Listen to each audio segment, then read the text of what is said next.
The night breeze swept across the rooftop terrace, carrying with it the faint scent of city lights and distant traffic. Elena sat quietly in her wheelchair, her fingers curled around the armrests even though she wasn't aware of it. She had been nervous all day, wondering why the people she worked with kept acting strangely. Little did she know that this evening, one she had been tricked into attending, would mark the beginning of a story she never expected. When the door behind her opened, and she heard steps approaching, her heart tightened with unease. She wasn't prepared for anything social, let alone a blind date. And definitely not with someone like Adrian Hale, the young CEO known for his intimidating presence and razor-sharp instincts. She looked down at her trembling hands, hoping she could muster enough composure to get through the next hour. Adrian stepped onto the rooftop, confused but curious. He had been told he would be meeting a potential business collaborator, someone who had a personal story relevant to the new charity foundation he planned to build. But when he walked forward and saw Elena, a delicate figure in a pastel blue dress, sitting quietly in her wheelchair, he immediately sensed something was wrong. She looked startled, almost frightened, and definitely not like someone attending a planned meeting. As he approached, her eyes lifted toward him, shimmering under the soft terrace lights. "Hi. I'm Adrian," he said gently, taking the seat in front of her. She nodded, avoiding eye contact, her breath catching as she whispered her own name. In that instant, he realized she had been brought here without understanding why, and perhaps without wanting to be here at all. "Did they tell you why I came?" Elena finally asked, her voice cracking slightly. Adrian shook his head. "No. I was told this was business." Her eyes widened, and her stomach sank. "They told me," she paused, swallowing hard. "They told me it was a date. A blind date." Adrian's expression softened immediately, and a wave of frustration surged through him. Whoever arranged this had been cruelly thoughtless. He leaned forward, lowering his voice. "Elena, I'm really sorry. That shouldn't have happened to you." She blinked away a tear she didn't want him to notice. "I guess they thought, maybe this would be funny or inspiring or something." Adrian clenched his jaw subtly. The idea that someone would use her vulnerability as entertainment made his chest tighten with anger he didn't show. For a few moments, they sat in silence, the night air humming softly around them. Elena was embarrassed, wishing she could disappear. But Adrian didn't look away from her. Instead, he seemed to be studying her with quiet curiosity, not pity. "Do you want me to take you back inside?" he asked gently. She hesitated. "No. I just don't want anyone to think I came here to, attract sympathy." Adrian shook his head. "You don't owe anyone explanations. Least of all the people who set you up like this." His calm, confident tone made her look up for the first time, and their eyes met.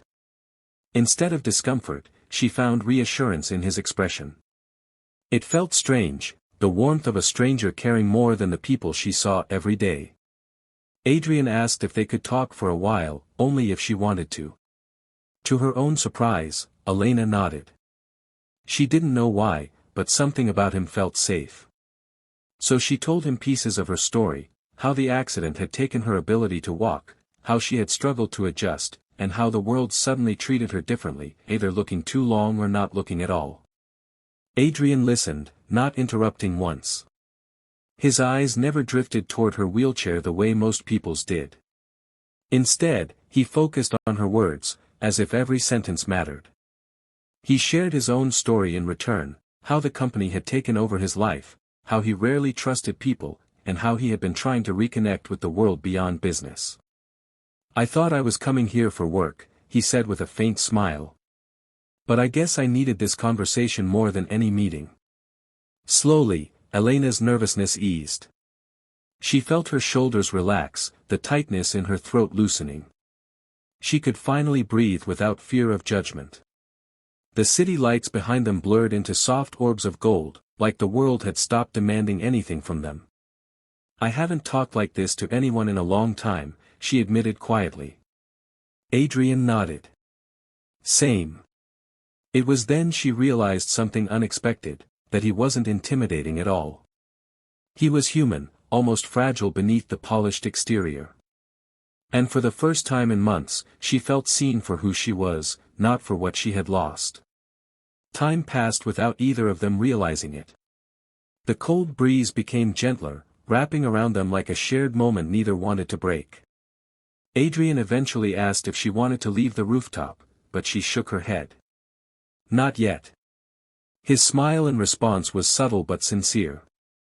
He stayed, talking with her, sharing stories, laughing softly at her surprising sense of humor. Every passing minute felt less like an accident and more like something quietly meaningful.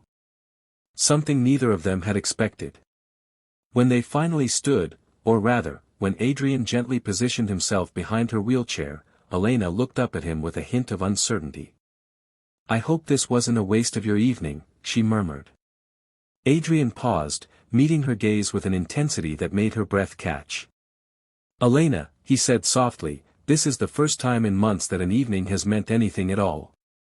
She felt her cheeks warm, not from embarrassment but from something softer, something slowly unfolding inside her. As they made their way toward the elevator, Elena realized that despite the cruel setup, something beautiful had emerged from the manipulation. Not romance, not yet. But a connection genuine enough to feel real. A promise of something worth discovering. Adrian pressed the elevator button and looked at her with gentle certainty. "Can I see you again?" he asked. She hesitated only for a moment before nodding. "Yes," she whispered, her voice steady for the first time that night. And as the elevator doors opened with a soft chime, both of them stepped, one on wheels, one on foot, into a future neither had expected but both were suddenly eager to explore.